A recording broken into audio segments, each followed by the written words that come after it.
a quick little lesson on catchphrases and trigger phrases. Um, just and how they're used by internet site development teams. Um, a catchphrase or a trigger word or a trigger phrase is anything that is continually used. It's like, um, if you were to say, I can't even think of one right now. However, the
okay, I just tried to edit what I had for thereabouts.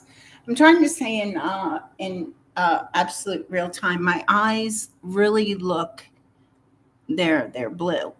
When I have, and I'm back here, it's they look more brown. So I want to and I wear eye contacts, but they're not color eye contacts. Um, and I have my contacts on under my glasses. Um, Catchphrases and trigger phrases in regard to internet site development. Um, it really gets a little bit scary when you really realize what's involved in internet site developing, which can actually um, it actually can turn into, depending on the people involved and the funding being used and who's in competition. Um, and I want to make sure that if anyone is using any of my ideas, and when I say my ideas for a business, I want to be specific in that I have a realization that um, just because I went public with an idea that I have, I realize that the idea, well, first of all, for me, my idea started in around 2000, around when photos of my daughter came up missing while we were resigning at 514 Nanaco Court in 2001. And I was formulating an idea for it originally on my Gateway computer. Um, was a new day, which I've talked about many times because the name A New Day, although it I had files on my Gateway desktop computer um, where I was working on the idea, because absolutely everything associated with anything I've attempted to do in a healthy way, and before I had any idea of the way things work in the world of business on any level, because I was really simply starting as something small, a nobody. However, my connections and people who have corporations who have used me as a bag holding not reciprocal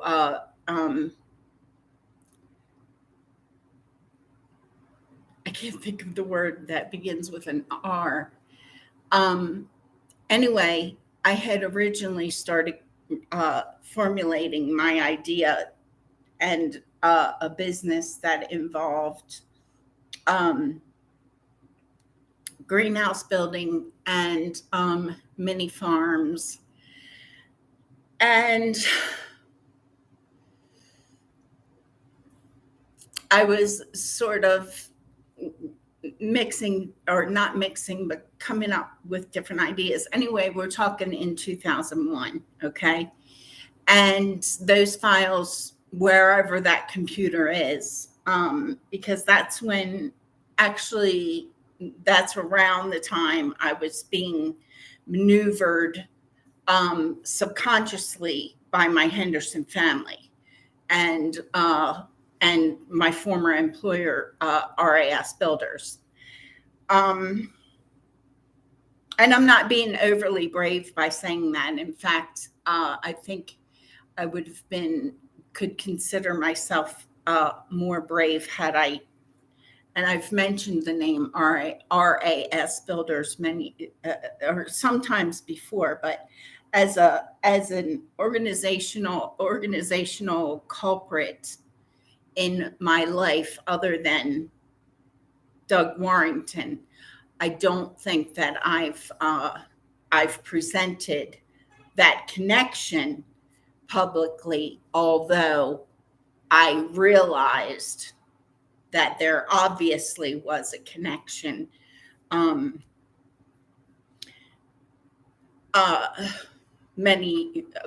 When I say many years ago, I started to put together the connection around 2017, I'd say 16 or 17. And there's a specific story that goes along with that sort of, that's odd. Wait a minute, is my former employer, RAS Builders, and Doug Warrington somehow involved in maneuvering and manipulating me and my daughter and my life? And did the management team, did Doug Warrington cohort with Gene F. Henderson II? And it all meshes together. And me being the stupid American woman who didn't have a clue.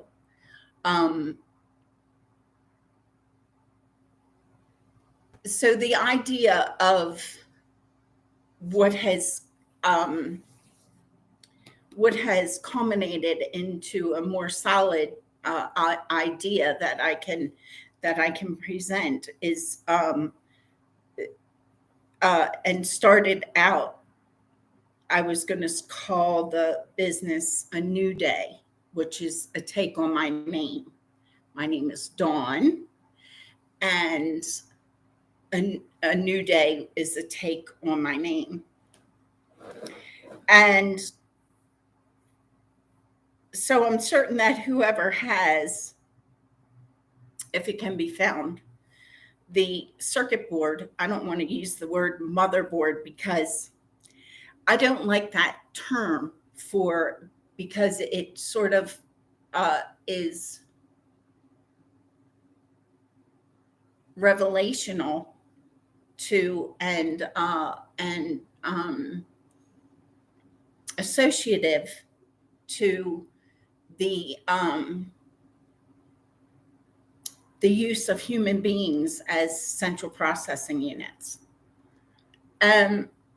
which I've felt like one for a number of years. and as someone has metaphysically entered. Um,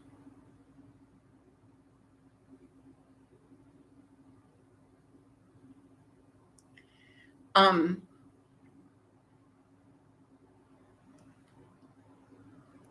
and the frustrating part is that I I make all attempts that I possibly can to present what I want to say from a positive, not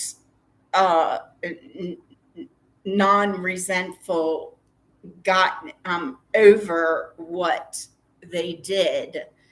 um, I'm over it to a degree, but emotionally it still affects me. And each and every time I attempt to move forward with my business idea, much like when I attempted to move forward with changing my name to Dawn Henderson Johnson Borta, so that I would be containing my children within my legal identity. And when I say legal, my birth certificate, my social security number, which I attained in 1978. I think I was in the ninth grade when I got my social security number. And because it didn't used to be a legal thing for a person to receive a social security number at birth. And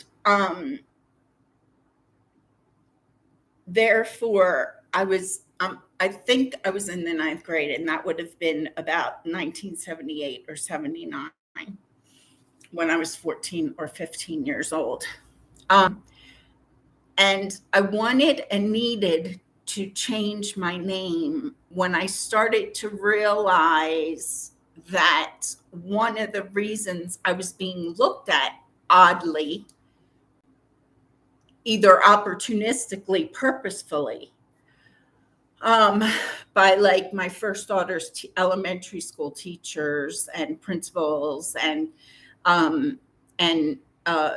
Brownie troop mothers, was because my surname is different than either of my biological children.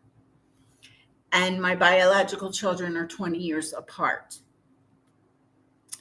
as in chronological ages. And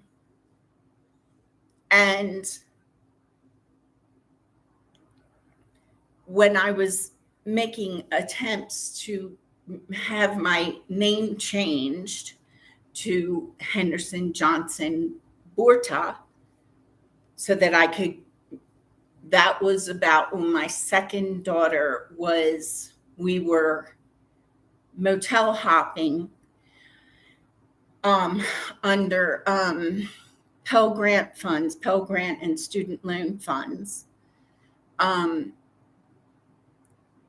making all attempts to stay off of the homeless circuit as I possibly could at the time. I was really living a frantic, on the run life, but not on the run from law enforcement, on the run from becoming homeless. And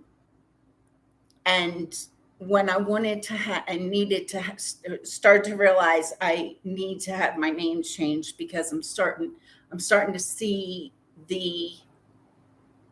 and at that time still not seeing the possible purposeful opportunistic motivation of those principals and teachers of my first daughter. But realizing, gosh, no wonder, maybe I need to get my last name changed, and at least, and if I had my surname, and then my first daughter's surname and then my second daughter's surname,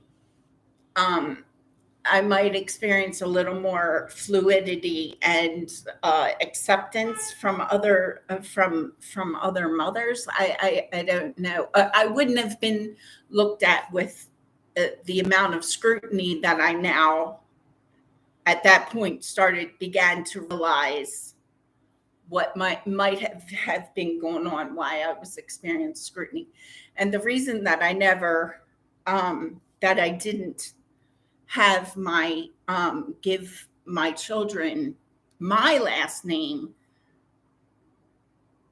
was because I felt it appropriate as a Christian to give my children their father's surname, because that's my Christian belief. And I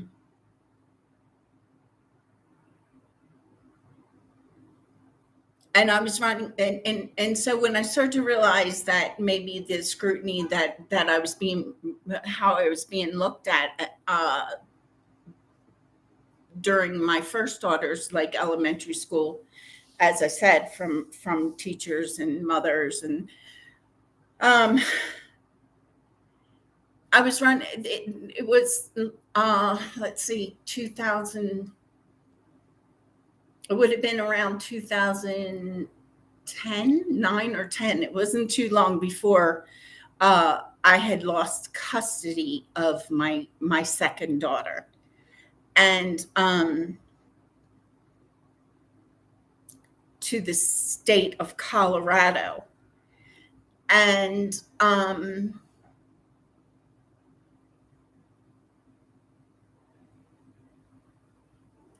when I was attempting to change my name, I was running into a lot of obstacles. I had set the money aside. It was really a lot of money for me. I think it was like $200 or something like that.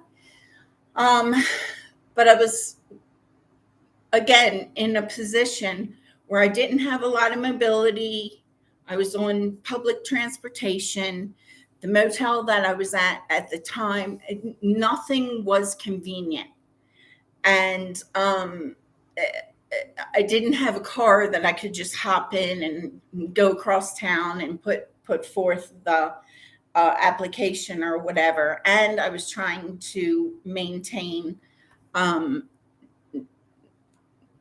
to pass classes while I was being messed with within my my technological world of phones and computers within my classes.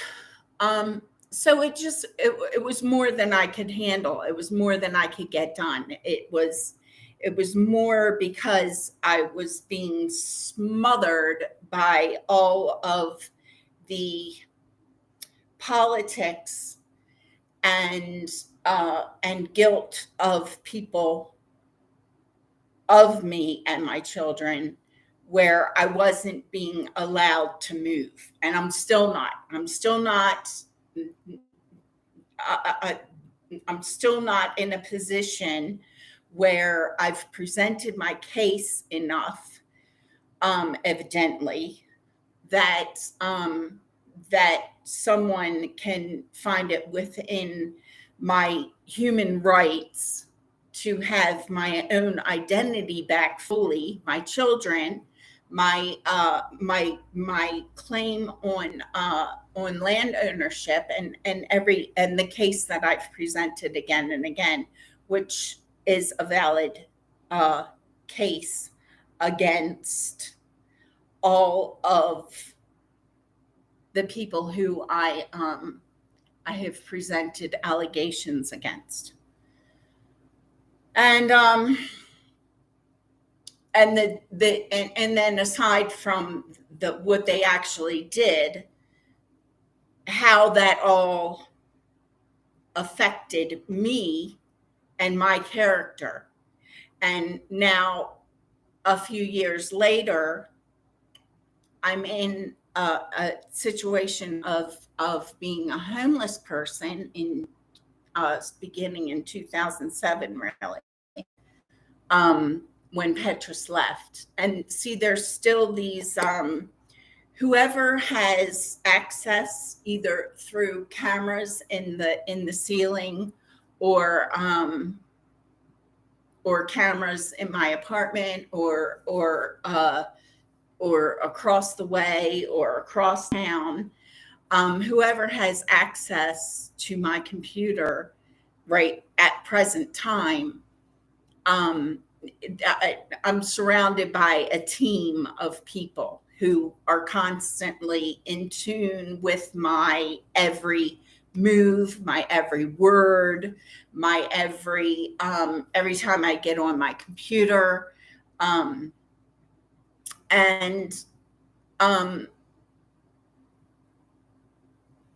I know that they are feeling safe within the numbers of people who are involved in surrounding me on this constant basis.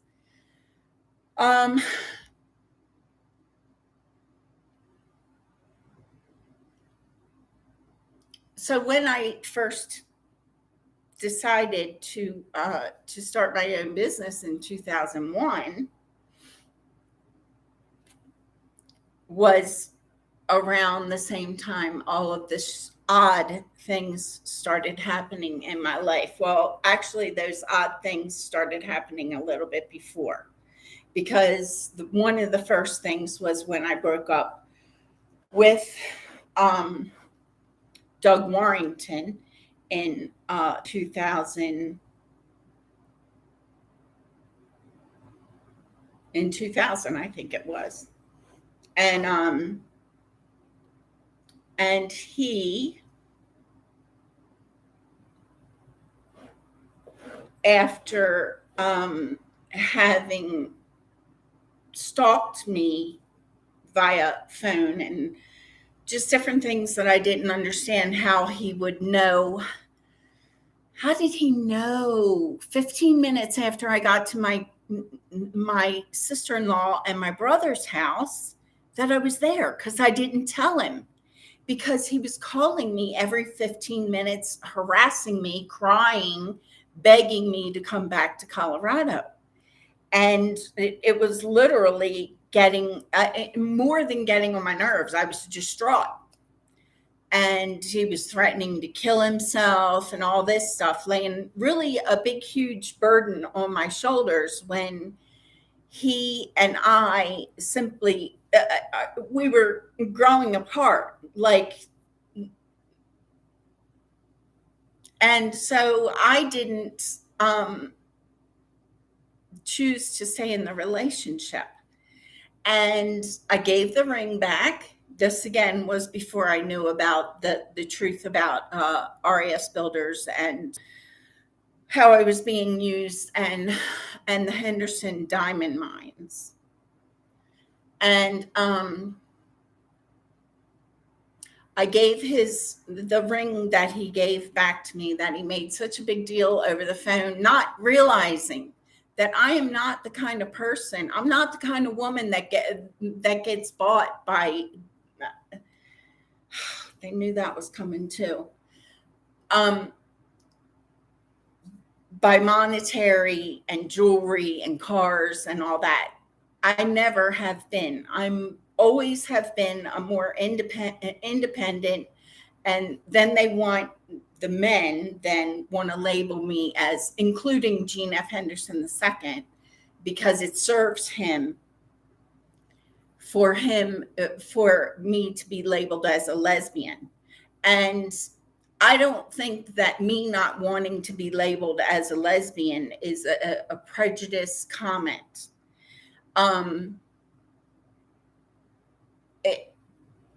I don't want to be labeled as a lesbian, and I don't care what race card they throw at me either. I don't want to be labeled as a lesbian. It's not within my Christian belief system. I'm not saying that every lesbian, I'm not judging every lesbian from a Christian standpoint, because I know and realize that Jesus really does work with people's sins. Now, if you're going around saying, sorry, out of the corner of your mouth, knowing that you're simply going to, that's a different story. And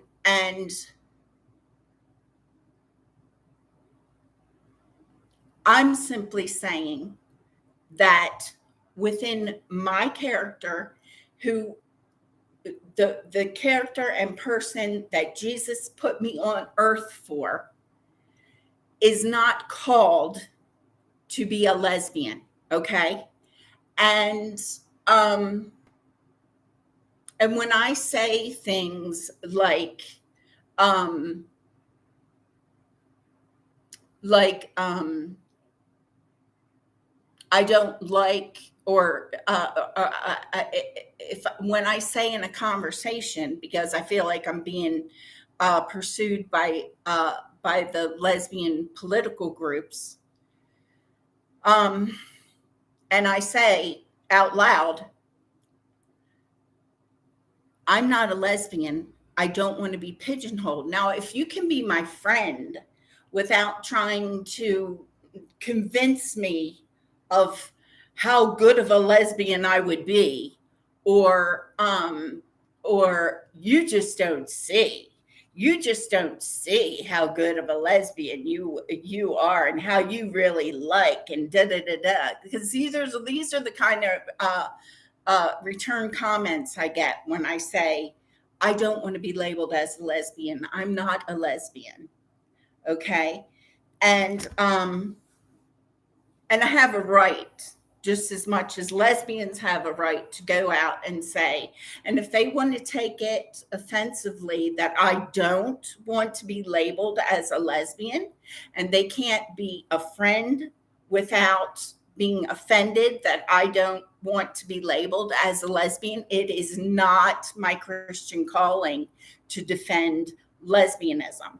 Now, if my daughter, and I've talked about this many times before, if my daughter, either one, came to me and said, Ma, I think I might be a lesbian, I said to my daughter, Jen, that's, your choice. And all I would tell my daughter is, if at any time she had any realization, and it wouldn't be from me, because I wouldn't pressure my daughter to make a decision one way or the other, because I know my daughter's a Christian, and I know that when Jesus wants her to see what he wants her to see,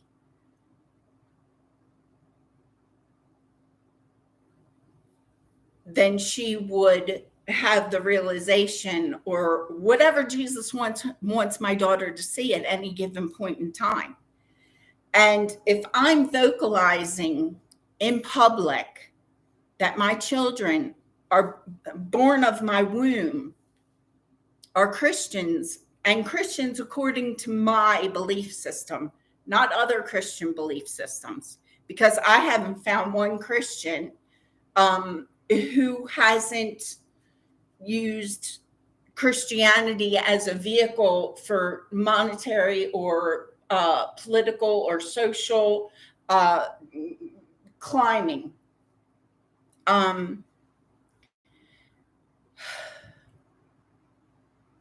And even all that isn't my place to judge, and I don't judge except where it comes to me, my children, my grandchildren, and other people's children, if they expect for me as a member of the community to protect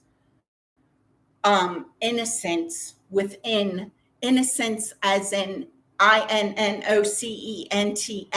and INNOCENSE, within a community.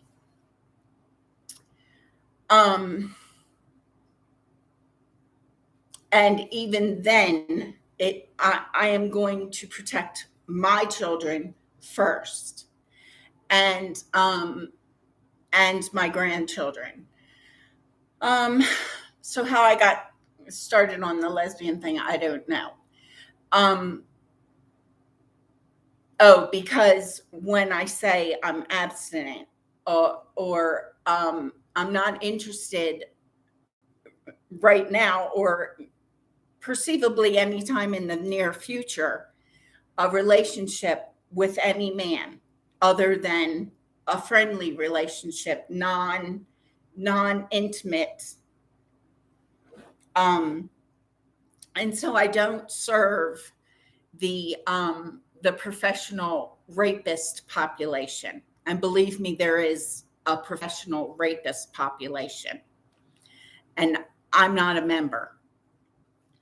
Um,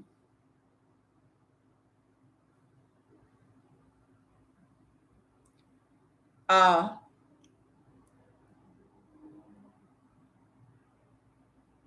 so my idea first began culminating at the same time. So really, the obstacles um, that I've uh, encountered were are really kind of obvious, because my idea is about demolition of dilapidated uh, buildings and motels, and to build greenhouses in the places of all of those motels. And again, it has culminated and come to um, uh, through the years, because I haven't had a lot of sit down and focus time um, since 2001. I've had a lot of turmoil in my life. And then those Christians who have caused purposefully the turmoil in my life and my children's lives come at me with, well, Dawn, Jesus said we're going to have a lot of trials and tribulations. And literally, that's the way my younger sister Leah would present the Christian viewpoint when I would be upset about um, not being able to get my life in a place where I felt comfortable, which was again in a condition of independence, financially and emotionally and intellectually, from Jean and Charlotte Henderson. And and so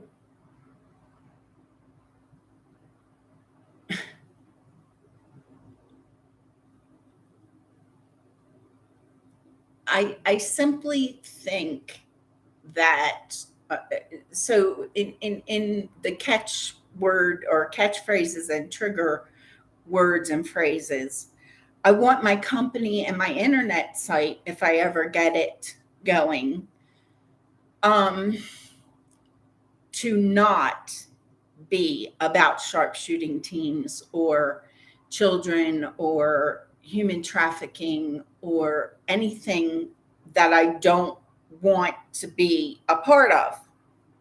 And I think that's just logical. I think it's self explanatory, because if you don't want to be in a situation where you're being held prisoner or hostage somewhere, um, why would you think that anybody else would? And that's truly what I believe. So I don't care what race, creed, or religion you are. I'm pretty certain that no one wants to be held anywhere in a condition of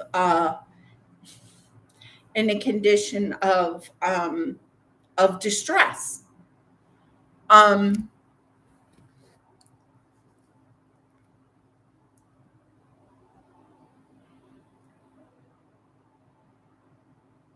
so if anybody is using my idea, I need to be able to uh, connect in a positive manner, and that would be against the activities I just mentioned. And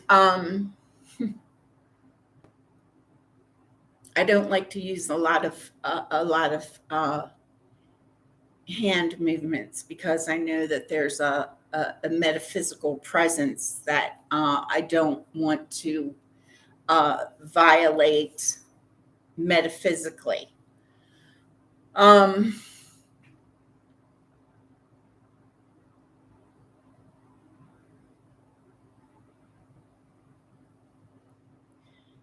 the the process of starting my own business, I haven't um, had the opportunity to connect with anyone in real time because I'm constantly surrounded by people who are guilty of me. Um, and they're trying to use my idea, my character. And the unfortunate thing is, as much as I've talked about um, my business and how much sense it really makes, and all the NASA uh, research that I've done within just watching documentaries about the solar system and documentaries about the environment and whatnot. I noticed that PBS has gotten on the ball of presenting uh, a video, what looks to me like after the fact footage of international flooding. And I can't even express how irresponsible I think PBS is in that regard. And it makes me start to question, because PBS was one of the really one of the only stations that I tuned into regularly when my first daughter was young, and now also. Um, but it makes me wonder, makes me consider that PBS has been more opportunistic in irresponsible um, and selfish way. Um,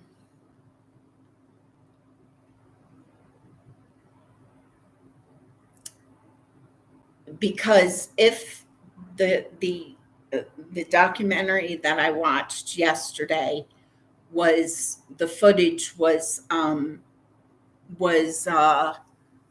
filmed after one of the many floods, and I can't remember. Anybody can easily, I imagine, access PBS and see the documentary. It aired. I think it was yesterday. I was watching it around about somewhere between 4 and 6 p.m. Mountain Standard Time, and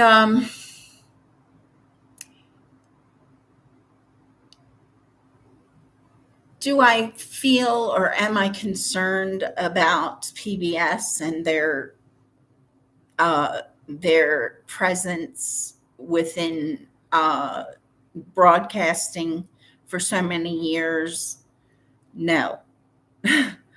um, I feel as though PBS should be the the broadcasting station that they present the angle of themselves as being, much as I think and feel that the Christians should clean up their acts and start presenting themselves more as Christians and not as drug dealers in the Christian church.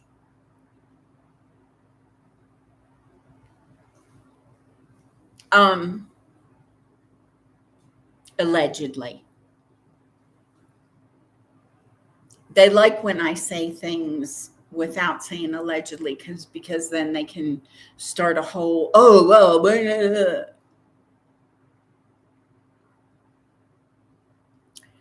Um, and the fact of the matter is that right now it's simply turns into how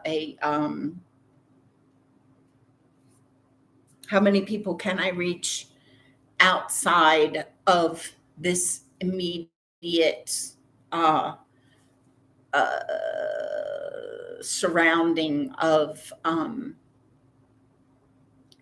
corruption. Um, so therefore, I would challenge PBS to come clean about after the fact footage um, of and the motivation as to why they would present um, after the fact flooding footage as though that's the way the area has always been. In other words, I feel like I'm being taken advantage of by PBS producing teams um, because I've never been to those regions. And then the people who are poverty stricken and who lost their lives in the floods, or and then PBS is getting on the television expecting me to feel way sorry for the people who they're fully taken advantage of. If my inkling of what that documentary is about. So it's an irresponsibility on from an angle of there being irresponsible to those such as myself who are being taken advantage of because I've never been to that region and I don't know what that region actually looked like before the floods. And they're also taking advantage of the people who live there and lost their livelihoods and are struggling and have been separated from family members. And so if my inkling is correct, then PBS has placed themselves as a pivot and in yet another much larger scale scenario where the emotions of those people who lost lives and family members from the floods and livelihoods and homes and what little they had. And then PBS is getting on, please feel sorry for these people. Even though we know there's nothing you can do because we know who you are and we know how we're taking advantage of you. Is kind of the what I feel like is taking place. And I have to ask myself if PBS has always been that way.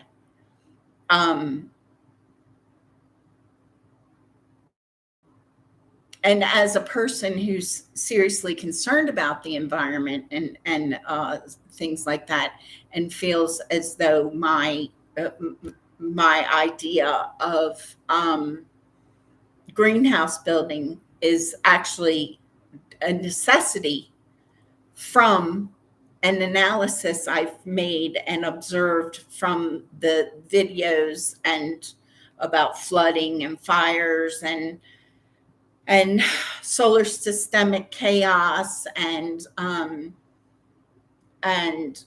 the possibility of this is not something that they've really come forth and said to be or have taken place, but the possibility of the sun going supernova and the fact that building greenhouses might be actually a necessity. Like we're going to have to start not being able to go out. We're going to there might be a point coming where trees and oxygen and everything we need to survive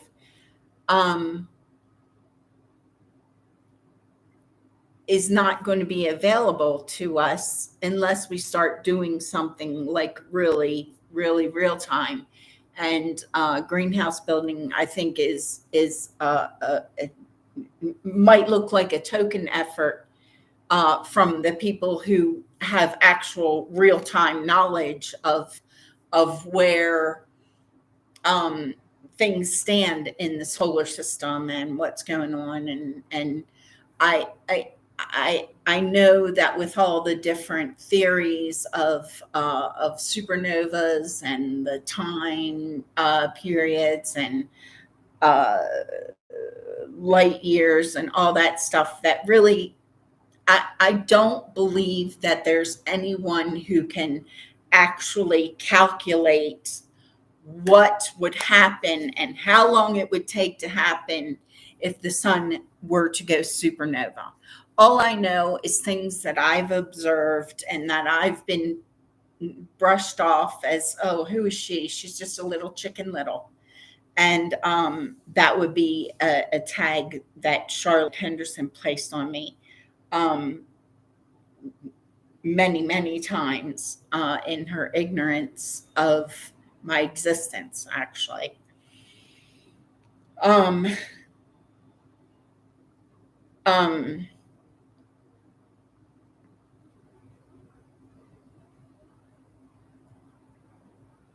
so within my business idea and getting rid of the dilapidated buildings, our human spirit shall be restored a bit, I think.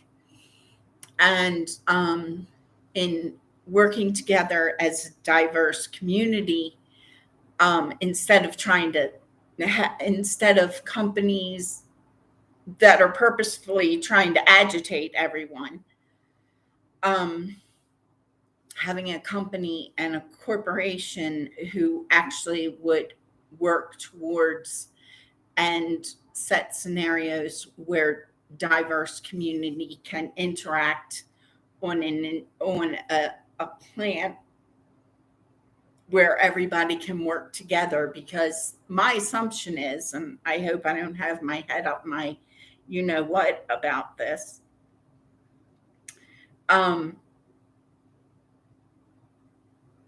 my assumption is that most human beings living on Earth, along with many animals, need oxygen to survive, as well as water.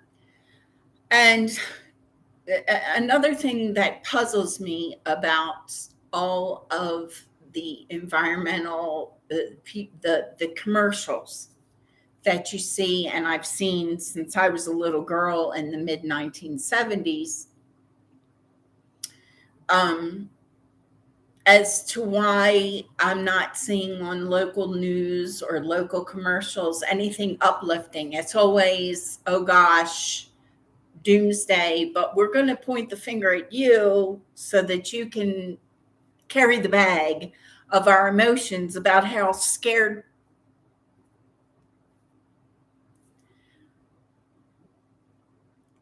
we all are about what we see as a possibility in the solar system and the sun and the stars and the planets and the environment and the ocean and the flooding and it's not. I just don't think it's wise to take the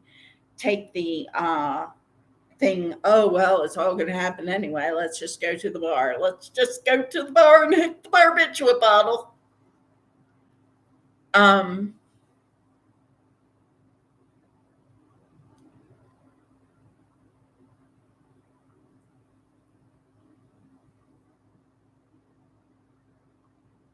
And to think or assume that uh, Mr. Musk or Mr. Amazon is going to save us all from environmental disaster.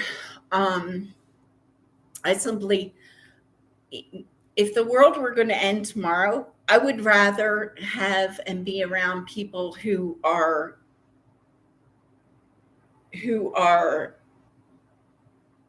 informed and emotionally intelligent and emotionally mature enough to say, okay, maybe we should put the barbiturates to the side, and maybe we should put the alcohol to the side, and maybe we could live the rest of our days as a diverse culture in harmony instead of constantly trying to make the one person who's actually the innocent of many scenarios. Um, and again, as I'm speaking, I'm hearing a child in distress, whimpering, and an adult voice and a more muffled that all I can hear is mm-hmm, mm-hmm, mm-hmm. Um,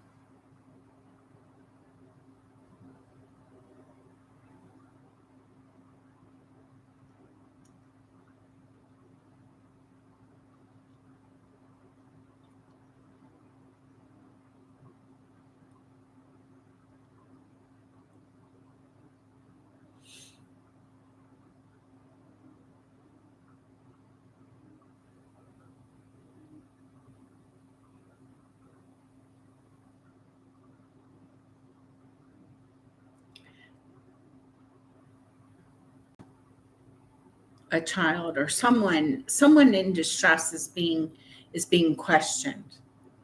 There's neurolinguistic um,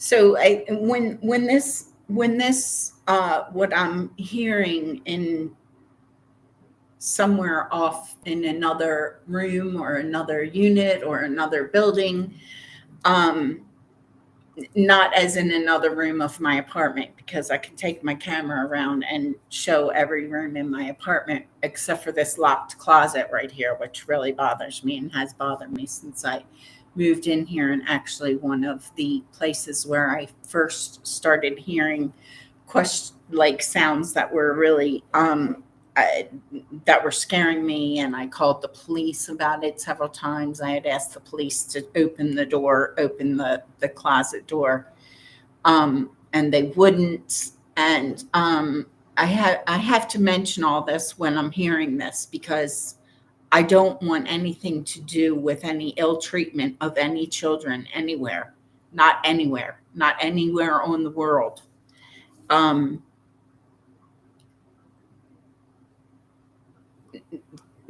as far as PBS is concerned, in the documentary or whatever they call it that I saw on PBS yesterday, um, if they're not, if that wasn't an after the fact of the flooding footage that they're presenting as to the public as a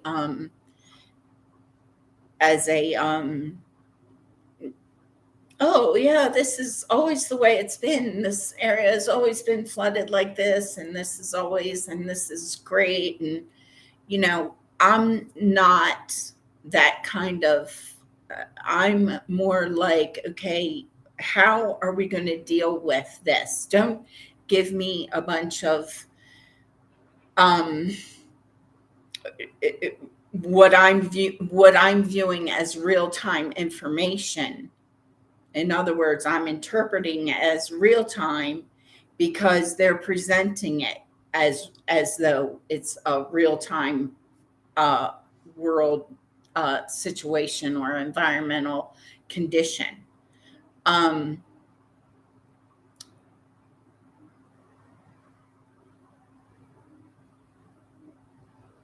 then they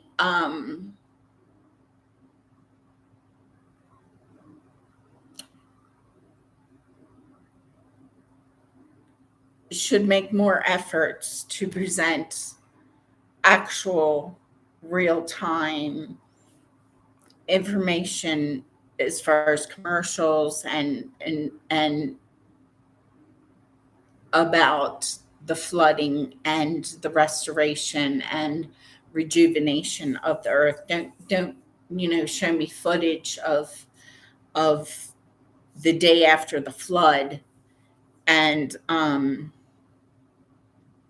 expect me to think everything's peachy keen, and then the next cutaway is a commercial telling me how horrible the environment is and all these people who lost their livelihoods in the floods. And this is the kind of manipulation of our emotions and our intellect, and how we're taken advantage of emotionally and intellectually through media, when we're a person who's never left the country, except in my case, in my instance, the only time I've ever left the country of the United States is when I was like 17 years old, and I was with my Henderson family, and we traveled to New York and crossed the bridge from Buffalo into Ontario, and spent all of maybe an hour and a half in Ontario. That's the only time I have left the United States. And I can also present another fact for litmus test. And I, Dawn Henderson, have never have I've lived in 1, 2, 3 states of the United States, and that would be Maryland, Colorado, and Delaware. And as far as states that I've visited states via travel from Maryland to Florida. Did I drive to Florida ever? No, I never drove to Florida. But I've been to Georgia for a number of days for a wedding, and I've been to Georgia as a layover on a flight from Baltimore to Florida in like 1983 and 84, because Georgia or Atlanta was the popular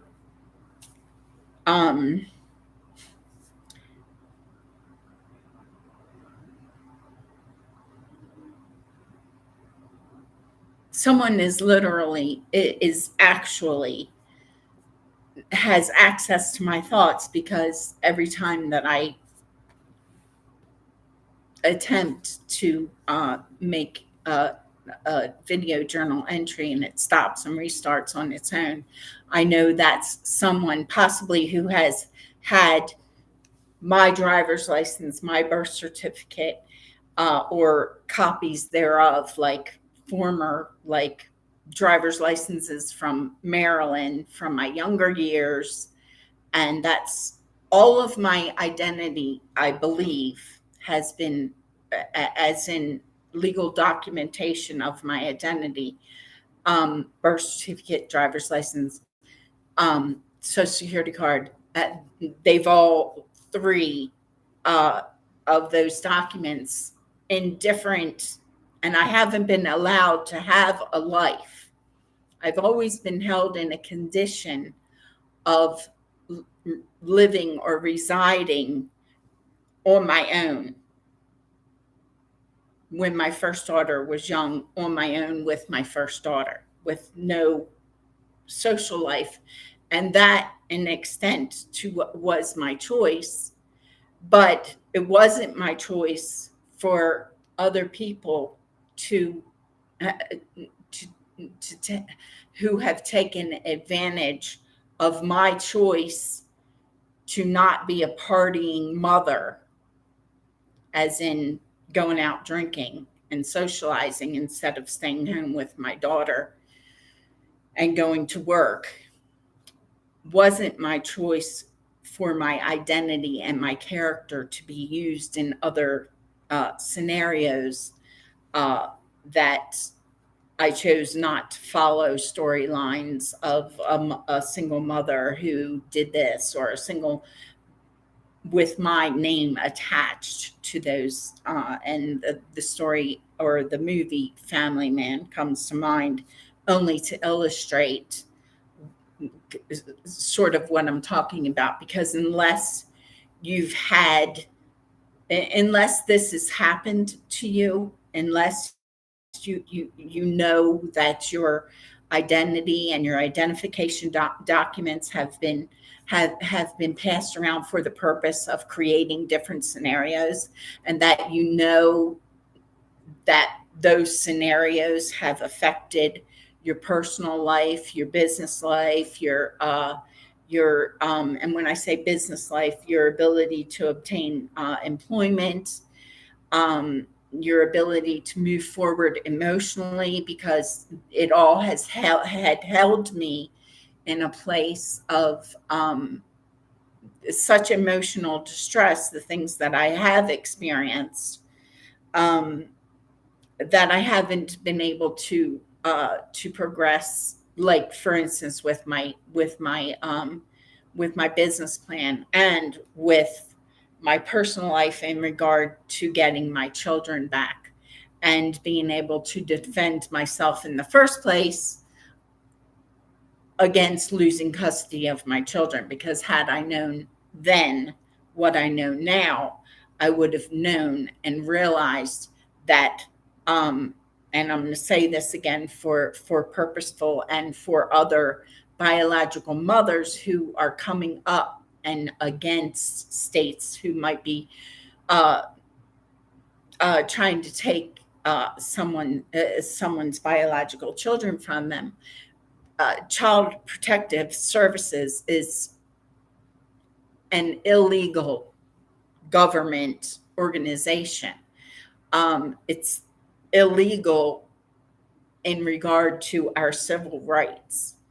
And again, that brings me back to the fact that I was born, ironically, in the year of 1964, and um, and the civil rights movement, and my civil rights and human rights and religious rights have been denied me and my children.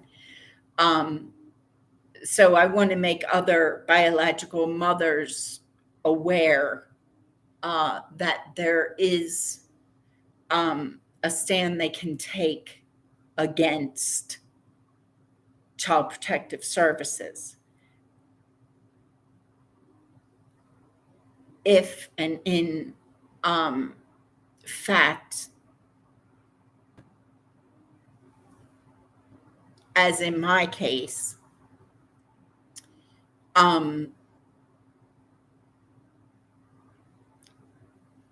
have to be careful on this, as far as, because I know how those foster care parents who are looking to and know that they're guilty of me and my children, and they know and realize that Child Protective Services really is an illegal, and according to civil rights, an illegal organization. And certainly what I experienced from CPS is way the agency of Child Protective Services, and every caseworker that I encountered within my experience can be questioned in regard to their involvement and employment at CPS. And again, I'm going to state here, I don't support child abuse, but I also don't support an agency who takes children from biological mothers and then destroys the biological mother's character and presents her as something that I think it's self-explanatory. I don't want my words to be twisted because I can hear what's going on. And whenever there's a child involved in this subliminal neuro-linguistic programming that I'm used for, I'm certain that foster care parents um, have and are fully aware of what I'm speaking on in regard to neurolinguistic programming and how children are fed uh, words to say, and I'm experiencing it right now, and I don't know where it's going on or where it's coming from, and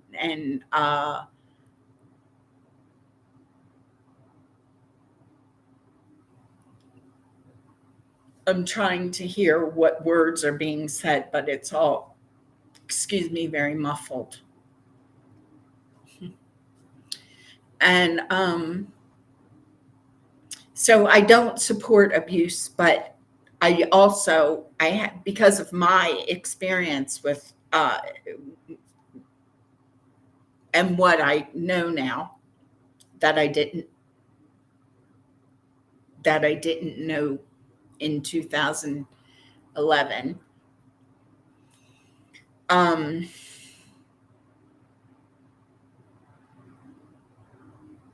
And I don't want to become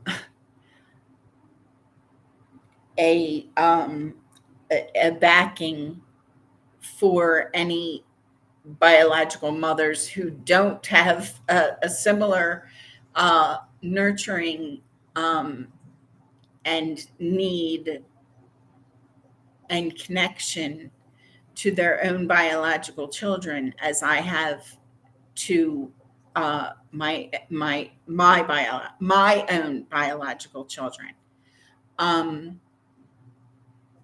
Every time the camera stops and restarts, like anybody who's watching this or really any video, you can rest assured that there's digital manipulation going on.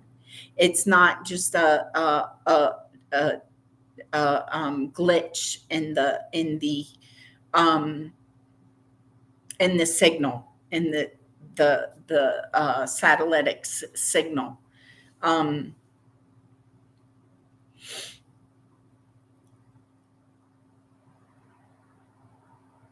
And that's why I have to be careful, because as long as I can see where my words are being attached, then I can continue a fluid comment. But when I can see something else coming up, like the question of, okay, well, Dawn, what would you do with this child whose mother da da da da da da da da? I don't want to be questioned about every child custody case on the face of the globe. That would be a distractionary tactic that foster care parents and CPS caseworkers would use to try to where they attempt to keep me distracted from my own purposes. And all I can tell you is, one, I don't support abuse of children. Two, I was mistreated, grossly mistreated by the CPS and foster care system. My daughter, from what I could see from the very few or from the visits that I had on a regular basis, for the few months that I had that 1 hour per week. And again, what I experienced in 2011 with, not with, because they'll try to glump me in. I don't want to be used by CPS. And every child on the face of the globe isn't my responsibility. what I feel is my responsibility is that if you're a good biological mother, and the person's voice who I'm hearing and the name that's coming up, Leah Freda, is not a good biological mother. So I know that it's my younger sister Leah, or someone who might have be using her identity. Although I know that my younger sister Leah was not a good biological mother. Um, um, but I wouldn't have taken her children from her either, based on the things that I saw, because we had my nephew, or I thought that we had my nephew Nathan covered as far as him being provided a nurturing. But when they moved out of, and this always comes up when I'm talking about my experiences, because Charlotte then, and those who know my story, become opportunistic about, well, and that I had said to Charlotte, when Charlotte said to me, I'm going to have Nathan taken away from Leah, at the dining room table at 2408 Greenheart Lane in Edgewood, Maryland, when I was pregnant with my first daughter. And I said to Charlotte Henderson, Mother, you can't do that. That was an emotional response, and I was going by information that I had experienced. And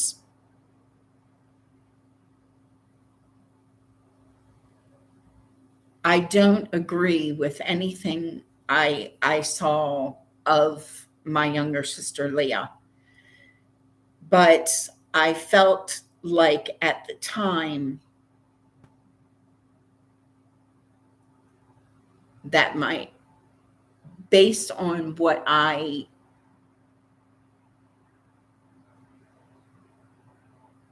thought that when my younger sister Leah got pregnant for the second time, she had decided to emotionally grow up. And when she had decided to go with Steve, and they were going to get married and all that stuff and move to Holland, and I didn't know anything about Holland politics or government or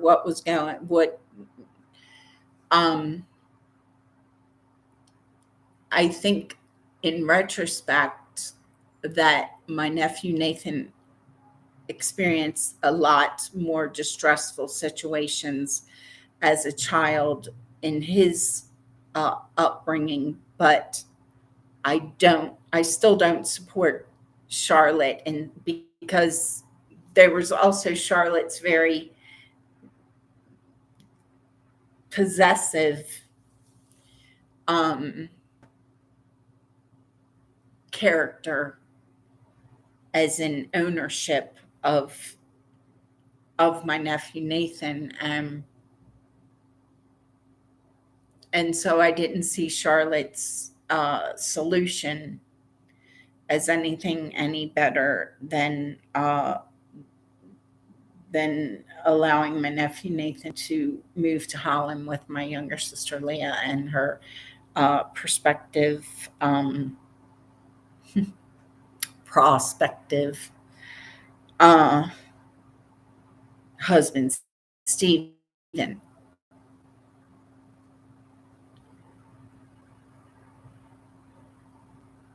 And I still don't know what the answer would be back then. I don't know what the right answer would be, because I really don't know Stephen Freda that well. And Nathan's never come to me about anything that happened to him over in Holland or outside of my care while we were all residing under the roof of 2408 Greenheart Lane in Edgewood, Maryland. Um, and this is all information that I need to support honesty. Um,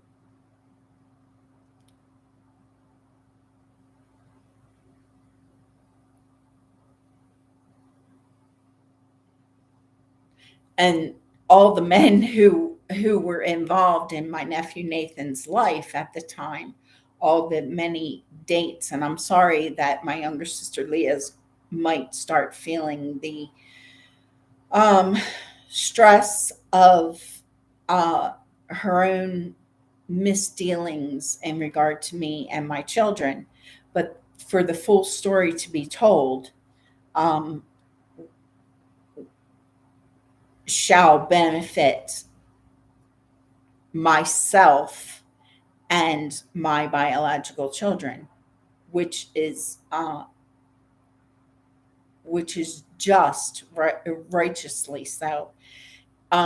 In regard to, if you want to talk about innocence and justice for innocence, INNOCENTS and INNOCENSE. And there was just another, not just as in, there was another switching off of my presentation to somebody who's tuned in. So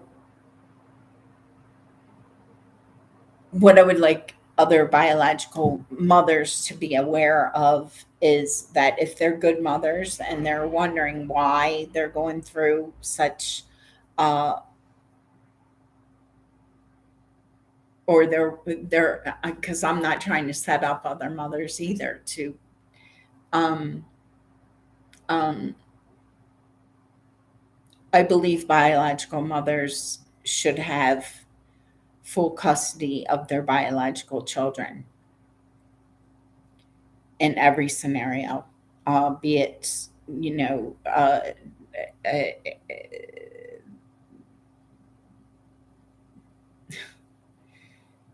um, be there a case because of divorce or anything like that. The biological mother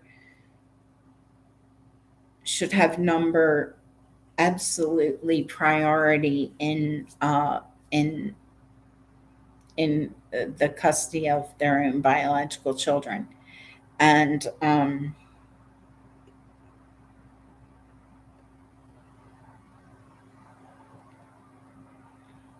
really can't remember how I got onto the topic of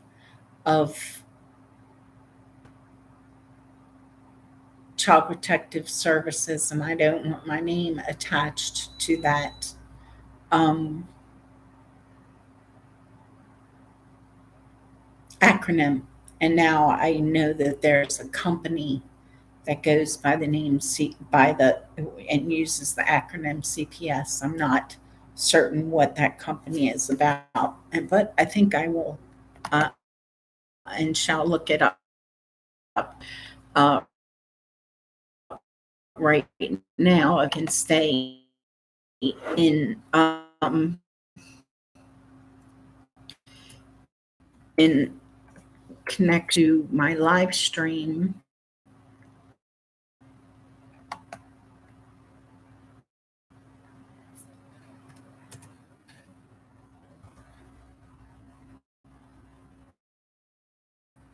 Because if there's a knowing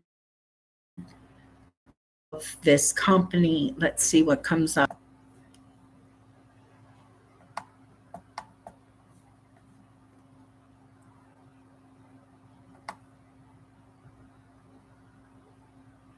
And so the question has to be asked whether if a company is consciously aware and chose the name of their company purposefully using CPS in some way, as in the Child Protective Services in some way um, as a profit, uh, as a vehicle to create business or profit, unless they're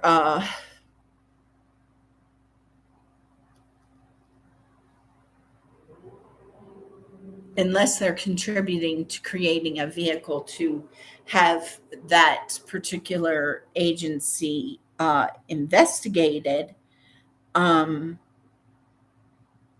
then I think it's irresponsible, more than irresponsible, if it was a conscious effort of the business owner to use that acronym um, otherwise.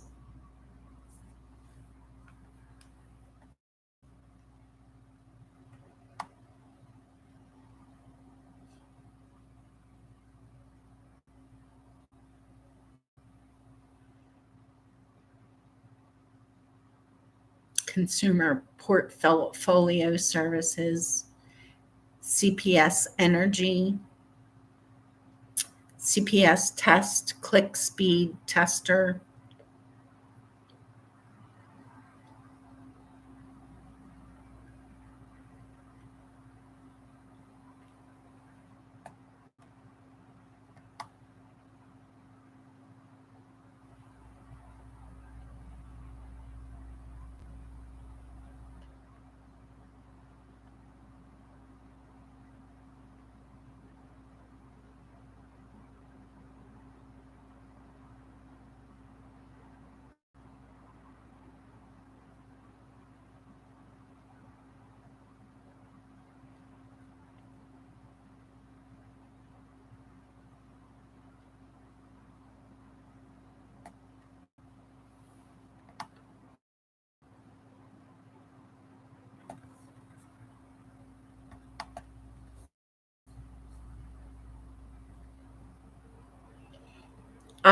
And there's a good point to be made when there's a lot of buzz about any topic.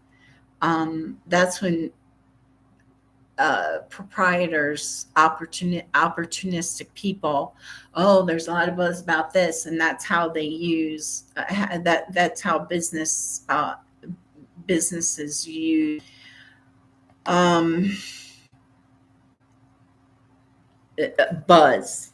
Okay, buzz as in what's up, what um what's the latest, who's being talked about, who's uh um and I can only say that I think that unless you're using your business in a positive manner, as in using it in that way to investigate agencies or other companies, um, that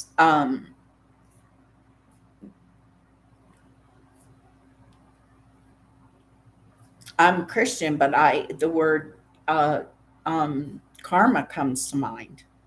Um,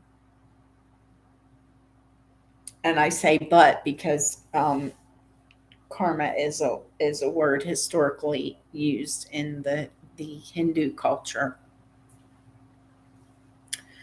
Um,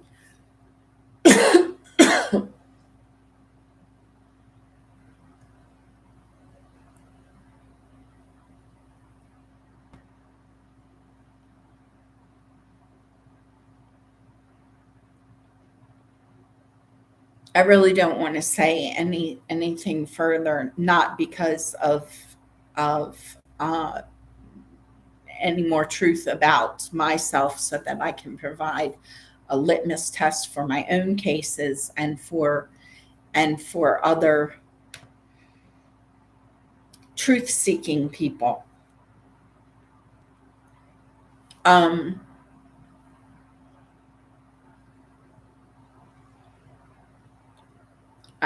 I simply don't want to set myself up right now for any more subliminal battles that I don't feel like dealing with. And again, I still hear the so in the thing. And again, um, I was recently having a conversation about getting a sewing machine, I was recently, and also it comes up with that trigger word that keeps coming up every time.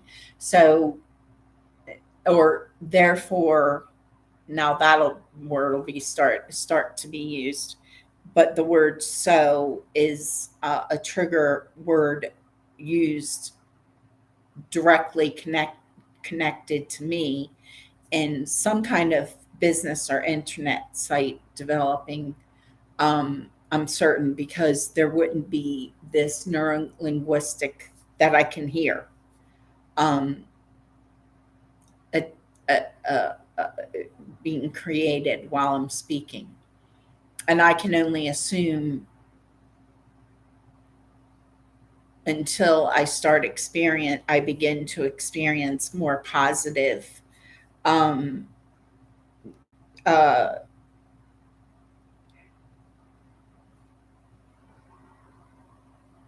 more positive responses to what I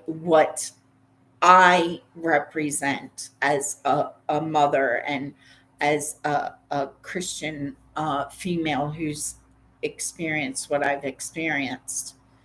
Um,